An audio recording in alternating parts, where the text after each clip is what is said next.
नमस्कार। राजकीय महाविद्यालय झाड़ोल के यूट्यूब चैनल पर आपका स्वागत है। आज हम पढ़ेंगे इमाइल दुर्खिम का आत्महत्या का सिद्धांत। पिछले अध्याय में हमने इमाइल दुर्खिम के अन्य सिद्धांतों के बारे में पढ़ा था। पद्धति शास्त्र, समाज में श्रम का विभाजन, और आज हम पढ़ेंगे आत्महत्या का सिद्धांत। दुर्खिम ने आत्महत्या का समाजशास्त्रीय सिद्धांत अपनी पुस्तक आत्महत्या द सुसाइड 1897 में दिया। इनके द्वारा प्रतिपादित आत्महत्या का सिद्धांत समाजशास्त्र विषय में महत्वपूर्ण एवं अपना उल्लेखनीय योगदान देता है। इस अध्ययन में दुर्खिम ने बताया कि आत्महत्या के कारण, उसके प्रकार एवं अन्य सिद्धांतों आदि के अनेक प्रकारों से उनका परीक्षण है, निरीक्षण, वर्गीकरण, विश्लेषण, सामान्यीकरण आदि समाजशास्त्रीय परिप्रेक्ष्य से इन्होंने प्रदर्शित किया। इन्होंने अपने उन सभी कारणों और सिद्धांतों की जांच की जो इस समय विद्यमान थे। दुर्खिम ने अपने सर्वेक्षण द्वारा ये सिद्ध किया कि आत्महत्या का कारण मनोविकृति, प्रजाति, वंशानुक्रमण, भौगोलिकता, अनुकरण व अन्य विशुद्ध मनोवैज्ञानिक कारक जैसे गरीबी है, असफल, किसी को प्रेम में असफल हो जाना है, या अन्य कई अनेक व्यक्तिगत प्रेरक कारक होते हैं। इन्होंने इन सब कारकों की आंकड़ों के आधार पर जांच की और पाया कि इनमें से कोई भी कारक आत्महत्या का कारण नहीं है। इनके बाद दुर्खिम ने ये बताया कि महत्वपूर्ण आत्महत्याओं के कई प्रकार बताए उन्होंने। कि पहली बताई इन्होंने अहमवादी आत्महत्या, प्रार्थवादी आत्महत्या और अप्रतिमानित आत्महत्या। इसलिए इनके कारणों को भी समाज में ही हमें खोजना चाहिए। दुर्खिम ने आत्महत्या को एक सामाजिक तथ्य माना है। उन्होंने कहा कि ये व्यक्तिगत या निजी क्रिया नहीं है, बल्कि ये समाज के दबाव के कारण की जाती है। दुर्खिम के अनुसार आत्महत्या के कारणों, प्रकारों, उसके परिणाम, तथ्यों आदि का अन्वेषण तथा व्याख्या समाजशास्त्रीय दृष्टिकोण से व्यक्ति को करनी चाहिए। अतः अब हम दुर्खिम के द्वारा दी गई व्याख्याओं को हम विस्तार से जानेंगे। अहमवादी आत्महत्या यानी कि इगोस्टिक सुसाइड।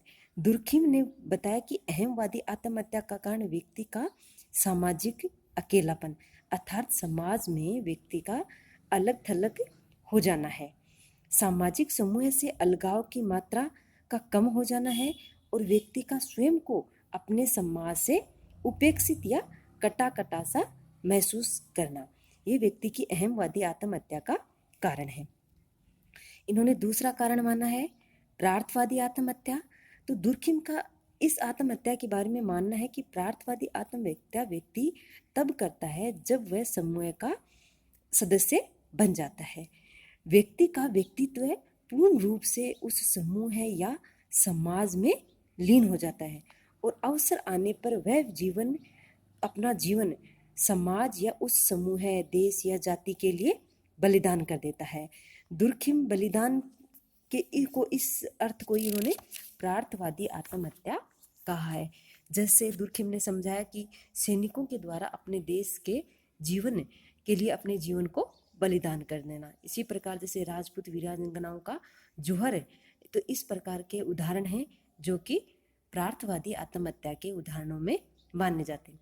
जैसे कि एक नाविक है जो नाव को चला रहा है और जब नाव डूबने लगती है तो वो ये नहीं कि वो अकेला कूद जाता है, बल्कि उसके साथ में डटा रहता है और वो हर संभव पूरी नाव को बचाने की कोशिश करता है। तीसरी इन्होंने बताई अप्रतिमानित आत्महत्या। अप्रतिमानित आत्महत्या अर्थात एनोमिक सुसाइड यानी कि आदर्शहीन आत्महत्या।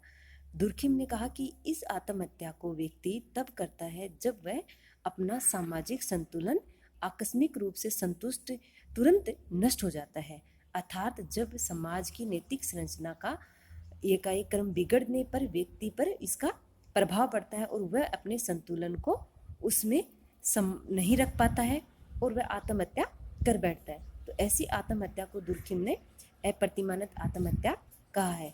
दुर्खिम का कहना है कि आर्थिक संकट या बैंकों के असफल या दिवालिया हो जाने पर व्यक्ति या पीड़ित व्यक्ति जो लोग आत्महत्या करते हैं, वह उस आत्महत्या को इन्होंने अप्रतिमानित आत्महत्या की श्रेणी में रखा है। धन्यवाद।